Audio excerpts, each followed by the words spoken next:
कक्षा 10वीं वास्तविक संख्याएं। इस अध्याय में हम पढ़ेंगे यूक्लिड विभाजन प्रमेय का अर्थात यूक्लिड्स डिवीजन लेमा सेकेंड, अंकगणित की आधारभूत प्रमेय अर्थात fundamental theorem of arithmetic. Euclid विभाजन प्रमेय का इसे समझने के लिए हम एक उदाहरण लेते हैं, जैसे 17/3 अर्थात 17 में यदि 3 का भाग दें तो हमें भागफल 5 और शेषफल 2 प्राप्त होता है, जिसे हम निम्न प्रकार से लिख सकते हैं। 17/3 = 5 × 3 + 2। यहाँ 5 भागफल है जिसे हम Q से दर्शाते हैं तथा 2 शेषफल है जिसे हम R से दर्शाते हैं। तब हम 17/3 को लिख सकते हैं 3Q + R, जहाँ R की जो वैल्यू है 3 से छोटी परंतु 0 से बड़ी या 0 के बराबर होगी, अर्थात 0 r = R 3। इसी प्रकार यदि अन्य संख्या देखें तो जैसे 31/5 इसे हम लिखेंगे 6 × 5 + 1, जहाँ भागफल 6 और शेषफल 1 है, और 43/8 को लिखेंगे 5 × 8 + 3। इन परिणामों का औपचारिक कथन निम्न प्रकार से होगा। दो धनात्मक पूर्णांक a और b दिए रहने पर ऐसी दो अद्वितीय पूर्ण संख्याएं q और r विद्यमान है कि a = bq + r, जहाँ 0 r = r b। यही यूक्लिड डिवीजन लेमा है। इसके माध्यम से प्रश्नावली 1.1 के प्रश्न हम हल कर सकते हैं। इसके लिए सबसे पहले हम इस प्रश्नावली के उदाहरण नंबर 2 को लेते हैं, जो कि इस प्रकार है।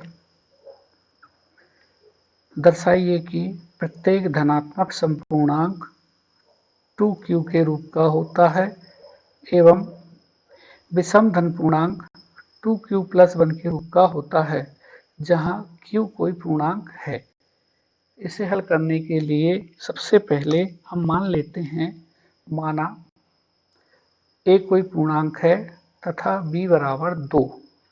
तब यूक्लिड विभाजन प्रमेय से a को हम लिखेंगे a = 2q + r, जहाँ r के मान या तो r = 0 या r = 1 होगा, क्योंकि हमें ज्ञात है b का मान 2 है। तब r का मान 2 से छोटा परंतु 0 से बड़ा या 0 के बराबर हो सकते हैं। तब a को हम निम्न प्रकार से लिख सकते हैं, या तो a = 2q + 0 या a = 2q + 1, परंतु a = 2q + 0 या 2q जो कि 2 से विभाज्य है, इसलिए यह एक सम संख्या है। अतः प्रत्येक धनात्मक संपूर्णांक 2q के रूप का होगा तथा a = 2q + 1 ये की विषम संख्या है, इसलिए प्रत्येक विषम पूर्णांक 2q + 1 के रूप का होगा। इस प्रकार उदाहरण नंबर 2 से हमें निष्कर्ष निकलता है, धनात्मक संपूर्णांक 2q + 1 धनात्मक संपूर्णांक 2q के रूप का तथा विषम धन पूर्णांक 2q + 1 के रूप का होता है।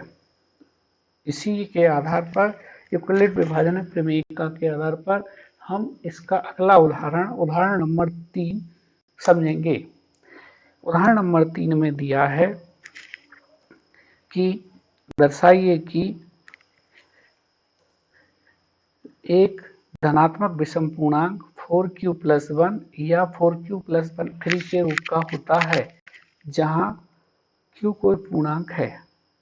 पिछले सवाल की भांति मान लेते हैं माना a कोई धनात्मक विषम पूर्णांक है तथा b बराबर 4। यूक्लिड डिवीजन लेमा के माध्यम से a का मान होगा a बराबर 4q प्लस r, जहां r का मान 0 या 1 या 2 के बराबर हो सकता है, क्योंकि b के मान जो है 4 है, तब r का मान 4 से छोटा परंतु 0 से बड़ा या 0 के बराबर हो सकते हैं।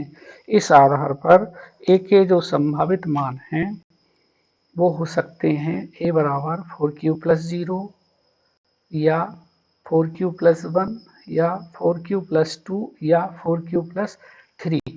ये a के 4 संभावित मान हो सकते हैं, परंतु हमें दिया है या हमने माना है कि a कोई धनात्मक विषम पूर्णांक है, इसलिए 4q प्लस 0 और 4q प्लस 2 ये विषम पूर्णांक नहीं हो सकते, क्योंकि यह 2 से विभाज्य हैं। इसलिए हम कह सकते हैं कि कोई भी धनात्मक विषम पूर्णांक 4q प्लस 1 या 4q प्लस 3 के रूप का होता है। उदाहरण नंबर 2 और उदाहरण नंबर 3 के आधार पर एक्सरसाइज 1.1 का प्रश्न नंबर 2 हमें हल करना है, जो कि प्रश्न उदाहरण नंबर 3 ही जैसा है। इसमें 4 की जगह 6 का प्रयोग किया गया है। लिखा है प्रश्न में, दर्शाइए कि एक धनात्मक विषम पूर्णांक 6q प्लस 1, 6q प्लस 3 या 6q प्लस 5 के रूप का होता है। इसे हल करने के लिए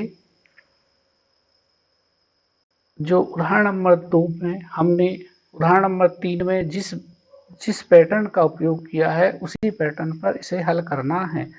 तो इसे आप हल करके देखिए, फिर मिलाइए। इसका हल इस प्रकार होगा।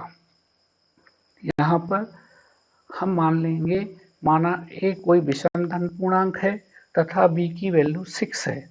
तब यूक्लिड विभाजन प्रमेय से हम a को 6q प्लस r के रूप में लिखेंगे, जहां r का मान 0 से लेकर 5 तक संभावित हैं, अर्थात a बराबर 6q plus 0, 6q plus 1, 6q plus 2, 6q plus 3, 6q plus 4, 6q plus 5।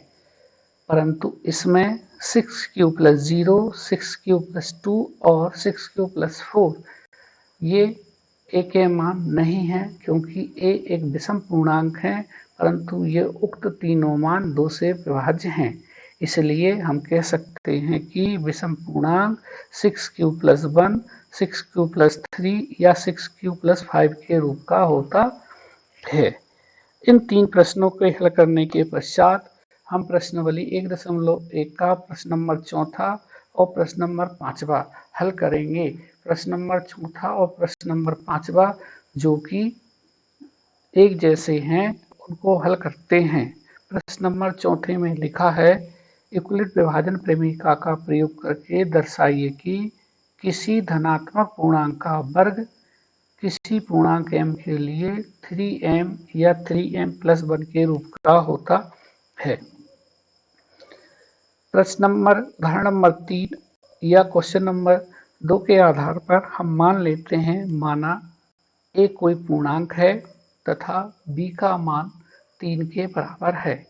तब यूक्लिड डिवीजन लेमा के माध्यम से a को हम लिखेंगे a बराबर 3q प्लस r, जहां r का मान 0, 1 या 2 हो सकता है, क्योंकि b का मान हमने 3 लिया है, इसीलिए r का मान 0 से 3 के बीच में होगा, परंतु 3 से छोटा तथा 0 से बड़ा या 0 के बराबर होंगे, इसलिए r बराबर 0, 1, 2 हो सकते हैं। इस आधार पर a के जो मान होंगे 3q प्लस 1 और 3q प्लस 2। अब प्रश्न के अनुसार किसी पूर्णांक का वर्ग करना है, तो जो a के संभावित मान हैं उनके हम वर्ग करके देखते हैं वो हमें किस रूप में प्राप्त होते हैं। सबसे पहले हमने a बराबर 3q लिया। 3q का स्क्वायर किया वो 9q स्क्वायर के बराबर हुआ। 9q स्क्वायर को हम लिख सकते हैं 3 इंटू 3q स्क्वायर। हमने 3q स्क्वायर को m मान लिया तो हमारा जो मान प्राप्त होगा 3m के रूप में प्राप्त हो गया। इसको हमने इक्वेशन नंबर 1 से प्रदर्शित किया, अर्थात 3q का स्क्वायर 3m के रूप में प्राप्त होता है। a का जो दूसरा मान है जिसे हमने 3q प्लस 1 लिया है, अब हम 3q प्लस 1 का होल स्क्वायर ज्ञात करेंगे, जिसमें a प्लस b का होल स्क्वायर का फार्मूला यूज करेंगे। a प्लस b का होल स्क्वायर होता है a square plus 2ab plus b का स्क्वायर। तब a स्क्वायर अर्थात 3q का square plus 2ab, 2 into a की जगह 3q और b की जगह 1 प्लस b का स्क्वायर प्लस 1 का स्क्वायर। इस प्रकार इसको हल करने पर हमें प्राप्त होगा 9q square plus 6q plus 1। प्रथम दो पद में से 3 को कॉमन ले लिया। 3 को कॉमन लेने के पश्चात हमारे पास बचेगा 3 into 3q square plus 6q plus 2q plus 1। यदि हम 3q स्क्वायर प्लस 2q को किसी पूर्णांक m के बराबर मान लेते हैं तो हमारा आंसर जो प्राप्त होगा 3m प्लस 1 प्राप्त होगा। यह इक्वेशन नंबर 2 होगी, जिससे जो कि 3q प्लस 1 का होल स्क्वायर ज्ञात करने पर हमें मिला है। अब हम तीसरा लेते हैं a का मान 3q प्लस 2 का होल स्क्वायर। इसे भी हम a प्लस b के होल स्क्वायर के माध्यम से ऊपर की तरह खोलेंगे तो हमें प्राप्त होगा 3q का square plus 2 into 3q into 2 plus 2 का स्क्वायर। 3q का स्क्वायर बराबर होगा 9q का स्क्वायर प्लस 12q प्लस 4। इसमें 4 को हम लिख देते हैं 3 प्लस 1। प्रथम 3 पद में से 3 कॉमन निकालने पर हमें प्राप्त होगा 3 into 3q square plus 4q plus 1 plus last में 1। इसमें हम 3q square plus 4q plus 1 को किसी पूर्णांक m के बराबर मान लेते हैं तो हमें प्राप्त होगा 3m प्लस 1। ये हमारा इक्वेशन नंबर 3 है। ये जो इक्वेशन है 3q प्लस 2 के होल स्क्वायर का मान है, जो कि 3m प्लस 1 के बराबर प्राप्त होता है। इक्वेशन फर्स्ट, सेकेंड और थर्ड को यदि हम देखें तो a के जितने भी मान हैं उनका वर्ग करने पर या तो 3m या 3m प्लस 1 का रूप प्राप्त होता है, अर्थात धनात्मक विषम पूर्णांक का वर्ग किसी पूर्णांक m के लिए 3m या 3m प्लस 1 के बराबर प्राप्त होता है। इसी आधार पर अगला क्वेश्चन फिफ्थ है, जो कि वर्ग की जगह घन के लिए है, जिसमें लिखा है यूक्लिड विभाजन प्रमेयिका का प्रयोग करके दर्शाइए कि किसी धनात्मक पूर्णांक का घन 9m, 9m प्लस 1 या 9m प्लस 8 के रूप का होता है। पिछले सवाल में वर्ग था, इसमें घन है। इसके लिए जो विधि हमने पिछले सवाल में की थी उसी विधि का यहाँ इस्तेमाल करेंगे और इसे हल करके देखेंगे। पहले आप खुद हल करिए और फिर देखिए कि हमारा आंसर क्या प्राप्त होता है। इसका हल इस प्रकार होगा। मान लो a कोई धनात्मक पूर्णांक है तथा b का मान 3 के बराबर है, तब यूक्लिड डिवीजन लेमा से a की वैल्यू 3q प्लस r के रूप में प्राप्त होगी, परंतु b की वैल्यू 3 है, इसलिए r का मान 0, 1 या 2 प्राप्त होगा। तब a के 3 मान संभावित हैं, एक 3q, दूसरा 3q प्लस 1 और तीसरा 3q प्लस 2। सवाल में दिया गया है इन सभी संख्याओं का हमें घन ज्ञात करना है और उस घन का मान 9m, 9m प्लस 1 या 9m प्लस 8 के रूप का प्राप्त होगा। सबसे पहले 3q का क्यूब निकालते हैं तो वो आएगा 27 क्यूब, जिसमें से हमने 9 इंटू 3 क्यूब लिख दिया। 3 क्यूब को यदि हम m मान लेते हैं तो हमारा मान 9m के इक्वल आएगा, अर्थात 3 क्यूब का क्यूब जो निकाला वो 9m के बराबर है। इसी प्रकार 3 क्यूब प्लस 1 का होल क्यूब, जिसके लिए हमने a प्लस b का होल क्यूब का फार्मूला यूज किया, जिसमें होता है a प्लस b का whole cube is equal to a cube plus b cube plus 3ab into a plus B.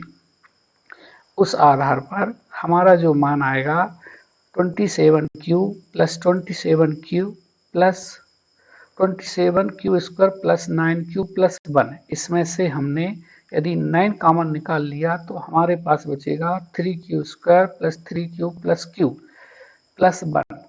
इसमें हमने 3 cube plus 3 cube square plus cube को m के बराबर मान लिया, तो हमारे जो सवाल का रूप होगा वो 9m प्लस 1 के रूप का होगा, अर्थात 3 क्यूब प्लस 1 का होल क्यूब का मान 9m प्लस 1 के रूप में प्राप्त होता है।